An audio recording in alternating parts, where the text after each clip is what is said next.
કચ્છ એક એવો પ્રદેશ છે જે સમગ્ર વિશ્વને કોમી એકતા અને ભાઈચારાનો સંદેશો આ કચ્છની ધરતી ઉપરથી આપી શકે.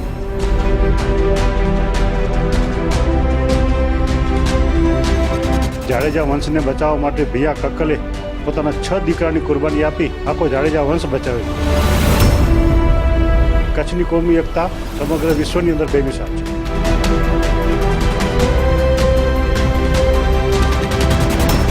ઔરંગઝેબ આલમગીર એમના દરબારમાં સૌથી વધારે અગર જે અધિકારીઓ હતા ને એ તમામ હિન્દુ સમાજના હતા.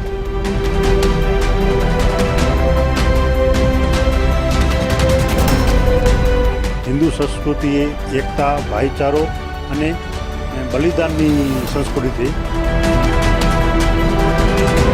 હિન્દુનો હ અને મુસ્લિમોમાં હમ બની અને આપણે ભારતને મજબૂત બનાવ્યું. ભારત એક એવો દેશ કે જેની માટીએ હિન્દુ અને મુસ્લિમ એમ બંને ધર્મના શાસકો જોયા. બ્રિટિશર્સે પણ ડિવાઇડ એન્ડ રૂલને પોતાનું હથિયાર બનાવી ભારતીયોમાં એક નહીં અનેક ફાટા પાડવાનો પ્રયાસ કર્યો. હવે એ ઇતિહાસને આપણે છંછેડીશું નહીં, કારણ કે તેની પર ચર્ચા ખૂબ જ સંવેદનશીલ હોય છે. આજે 21મી સદી છે અને વર્ષ છે 2025. આટલા આક્રમણ, ઢગલાબંધ વિવાદો, હુલ્લડો છતાં પણ આ દેશ એક સ્વરે કહી રહ્યો છે કે હમ એક હૈ. અહીં આજે આપણે વાત કરીશું કોમી એકતાની અને કેમ આ દેશ આજે પણ એક જૂથ થઈને ઊભો છે તે ખુમારી વિશે. સાંભળો ખુદ કચ્છની કોમી એકતાના મિસાલ હાજી જુમાભાઈના મુખે. આજે આપણે વાત કરવા જઈ રહ્યા છીએ એવા વ્યક્તિની કે જેઓ કચ્છની કોમી એકતાના મિસાલ ગણાય છે. ત્યારે હાજી જુમાભાઈ સાથે વાત કરશું. ખાસ કરીને તમે કચ્છની કોમી એકતાના મિસાલ ગણાવો છો, શું કહેશો આ બાબતમાં? કચ્છ અને કોમી એકતા જોવા જઈએ તો એક સિક્કાની બંને બાજુ છે. કચ્છની અંદર ભૂતકાળની અંદર તમે જોવા જાઓ તો હિન્દુ અને મુસ્લિમો એકબીજા માટે કુરબાનીઓ આપી છે અને કચ્છ એક એવો પ્રદેશ છે જે સમગ્ર વિશ્વને કોમી એકતા અને ભાઈચારાનો સંદેશો આ કચ્છની ધરતી ઉપરથી આપી શકીએ. અબડાસાની અંદર વીર અબડા જામ હોય જેમણે મુસ્લિમ સ્ત્રીઓ માટે પોતાનું બલિદાન આપ્યું છે, એવી જ રીતે જાડેજા વંશને બચાવવા માટે ભૈયા કક્કલે પોતાના 6 દીકરાની કુરબાની આપી અને આખો જાડેજા વંશ બચાવ્યો છે. આજે પણ કચ્છની અંદર એટલી બધી મોટી વસ્તી જે છે તો એવા ગામ છે જ્યાં કને 100% હિન્દુ વસ્તી છે, ત્યાં કને દરગાહો અને મસ્જિદો સહી સલામત છે. એવા ઘણા ગામ છે જ્યાં 100% મુસ્લિમ વસ્તી છે. એ ગામની અંદર કોઈ હિન્દુ સમાજની કુળદેવીનું મંદિર હોય તો એ પણ સહી સલામત છે. આજે કચ્છની જે કુળદેવી લેખાય આશાપુરા માતાજી, ત્યાં પણ તમે જોવા જાઓ તો જ્યારે એ આરતી થાય છે એને નોબત વગાડવાળા છે એ મુસ્લિમ લંઘા પરિવારના કર્મચારીઓ છે. આજે પણ એ પરંપરા ત્યાં ચાલુ છે. એટલે કચ્છની કોમી એકતા સમગ્ર વિશ્વની અંદર બેમિસાલ છે. ખાસ કરીને ભારતીય સંસ્કૃતિ એના વિશે શું કહેશો? ભારતીય સંસ્કૃતિ તમે જોવા જાઓ તો એકતામાં અનેકતા, વિવિધતામાં એકતા. આપણો જે ભારત દેશ છે હજારો ધર્મના, હજારો સમાજ સંપ્રદાયો આમાં રહે છે અને તમામ લોકો હિન્દુનો હ અને મુસ્લિમનો મ હમ બની રહે છે. આ જ મોટી પરંપરા છે કે ભારત જેવો દેશ આખી વિશ્વની અંદર તમને ક્યાં નહીં મળે. ખાસ કરીને જાડેજા વંશજ વિશે શું કહેશો? ખાસ કરીને તમે એના ઇતિહાસમાં પણ અત્યારે જાણકાર છો. જાડેજા વંશ એટલે ક્ષત્રિય સમાજ, અને ક્ષત્રિય સમાજ એક એવો સમાજ છે જે શૂરવીર સમાજ છે, પરોપકારી સમાજ છે, પર કાજે પોતાના બલિદાનો આપનારો સમાજ છે. એવો જાડેજા સમાજ ભૂતકાળમાં અનેક એવા દાખલાઓ છે.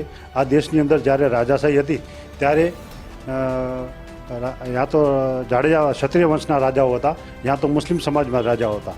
અને એ રાજાઓએ જ્યારે સમજી લો કે એક ક્ષત્રિય રાજા હોય એની સેનામાં ઘણા મુસ્લિમ સેનાપતિઓ હતા, એવી રીતે મુસ્લિમ સમાજના જ્યારે રાજાઓ હતા એની અંદર પણ ઘણા એવા સેનાપતિઓ હતા જે અન્ય સમાજના હતા. અને સૌથી મોટી વાત કહું, ઔરંગઝેબ આલમગીર એમના દરબારમાં સૌથી વધારે અગર જે અધિકારીઓ હતા ને એ તમામ હિન્દુ સમાજના હતા. એટલે આ દેશની એકતા ખાસ કરીને જાડેજા વંશ માટે થઈ તેમને કહેવા જાઉં તો જાડેજાએ એક ભવ્ય ઇતિહાસ છે અને પરગાજે પોતાના બલિદાન આપનાર એવો આ ક્ષત્રિય સમાજ જાડેજા વંશ છે. ખાસ કરીને તમે એક કથામાં પણ જાડેજા વંશ વિશે જે વાત કરી હતી તે શું હતી?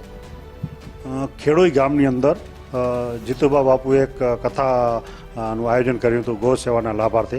એમાં મને આમંત્રણ આપ્યું હતું. તો જનરલી કચ્છની અંદર જેટલી કથાઓના પ્રોગ્રામ કે અથવા તો આવા સામાજિક મેળાઓ હોય ત્યારે તમને મને બોલાવતા હોય છે. એ કથામાં પણ મેં હાજરી આપી હતી. અને એ કથાની અંદર જ્યારે આખું ખેડૂત ગામ ક્ષત્રિય સમાજની મોટી વસ્તી છે, ત્યારે મેં ક્ષત્રિય સમાજ વિશે જે વાત કરી હતી અને એ ક્ષત્રિય સમાજની જે વાત કરી હતી એ ફક્ત ક્ષત્રિય સમાજને સારું લગાડવા માટે થઈ નહીં, પણ હકીકતમાં ક્ષત્રિય સમાજ જાડેજા સમાજમાં જે ગુણ છે એ ગુણની લોકોને ખબર પડે એ વાત કરી હતી. અને હું ક્ષત્રિય સમાજને કહીશ કે આ ઇતિહાસ જે છે એ જાળવી રાખે. ખાસ કરીને હિન્દુ સંસ્કૃતિ વિશે આપ શું કહેશો? હિન્દુ સંસ્કૃતિ એ એકતા, ભાઈચારો અને બલિદાનની સંસ્કૃતિ છે.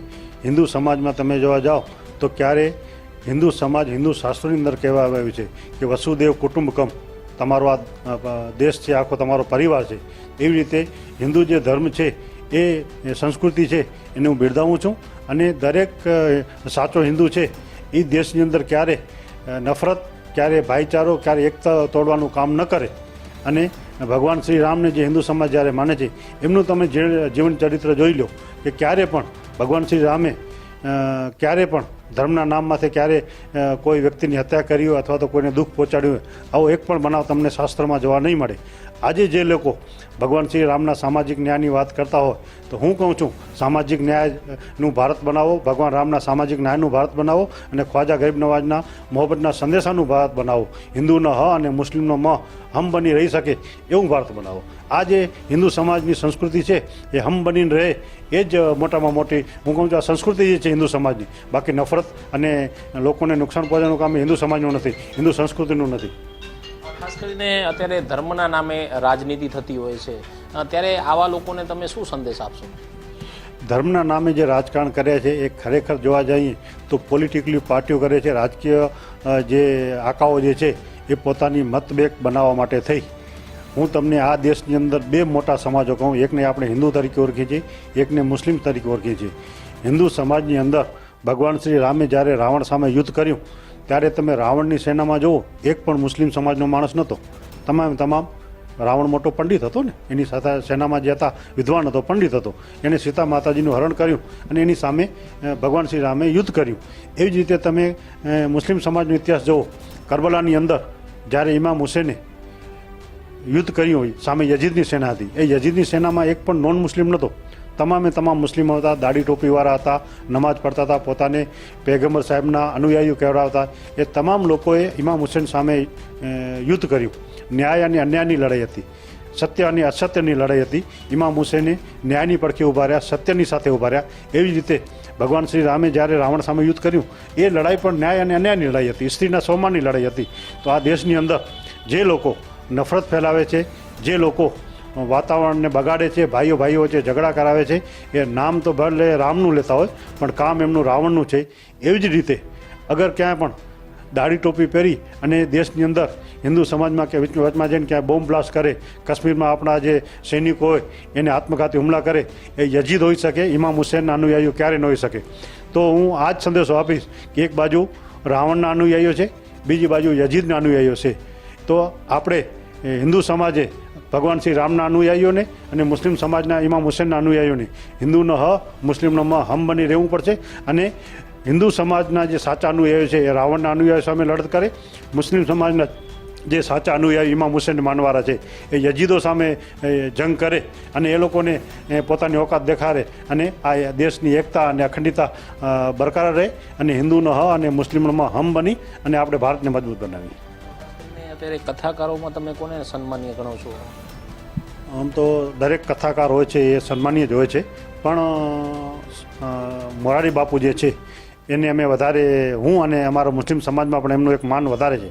કારણ કે સંત મોરારી બાપુ જેમણે તલગાજાની અંદર એક નાની મસ્જિદ આવેલી છે, મસ્જિદની એક વખત અજાન બંધ થઈ ગઈ હતી.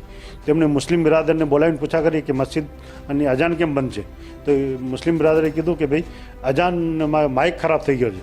તો મોરારી બાપુએ કીધું કે તાત્કાલિક તમે રિપેરિંગ કરાવો અથવા તો નવું માઇક લગાડો, એ માઇકનો જે પણ ખર્ચો થશે એ હું આપીશ.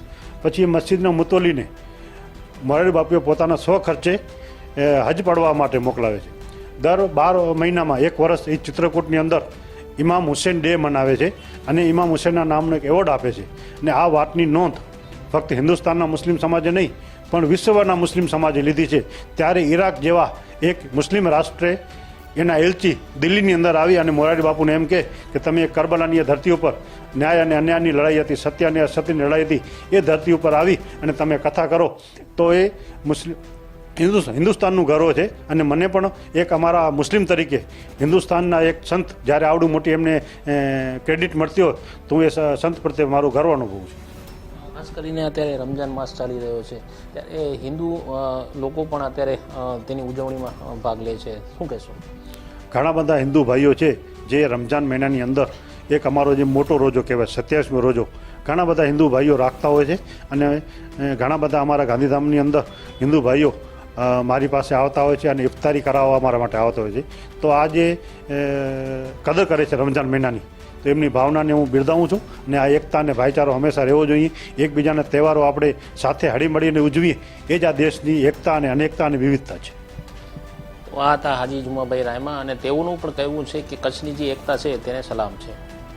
કેમેરા નિર્જર સાથે કૌશિક છાયા, ગુજરાત ફર્સ્ટ કચ્છ. તો તમે હાજી જુમાભાઈના મુખે સાંભળ્યું કે હિન્દુનો પ્રથમ અક્ષર હ અને મુસ્લિમનો પ્રથમ અક્ષર મ. આને સંગમ કહો કે કહો હુઝુમ. આ હિન્દુ મુસ્લિમ તહેઝીબને કારણે જ આ દેશના તમામ નાગરિકો કઈ રીતે એક સાથે હાથથી હાથ મિલાવીને ચાલે છે અને કોઈની તાકાત નથી કે આ એકતાને કોઈ તોડી બતાવે, અને ના રહેશે કોઈની તાકાત. બસ આંખો બંધ કરીને એક વખત વિચારશો તો દિલથી એક જ અવાજ સંભળાશે, ફિર ભી દિલ હૈ હિન્દુસ્તાની, ફિર ભી દિલ હૈ હિન્દુસ્તાની.